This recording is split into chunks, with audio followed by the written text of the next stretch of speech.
Première fois les 80 ans selon un récent rapport publié par l'INSEE. 85 on va devoir ans. nous supporter. On lâche rien, les gars. Les gars, on lâche rien. Eh ouais. Mais les femmes font toujours mieux que les hommes. Bah, évidemment. Ah, je suis désolée, 85 ans et 7 mois s'il vous plaît. Regardez en détail, c'est Julien Gall.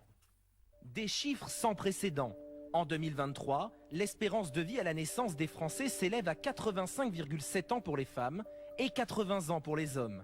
En 40 ans, l'espérance de vie a donc augmenté d'une dizaine d'années en moyenne et les raisons sont multiples. Il y a eu beaucoup moins de décès par le Covid et peu de décès par la canicule cet été. Il y a aussi une meilleure prévention de la santé. Quel que soit l'âge, le risque de décès par maladie cardiovasculaire a été divisé par 3 par rapport aux années 70. Depuis le milieu des années 90, l'écart d'espérance de vie entre hommes et femmes, traditionnellement moins favorable aux hommes, se réduit.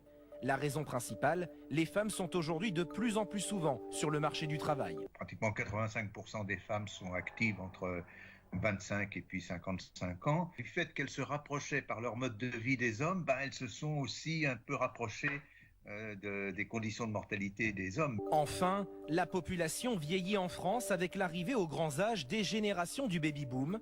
Désormais, plus d'un Français sur 5 a dépassé 65 ans.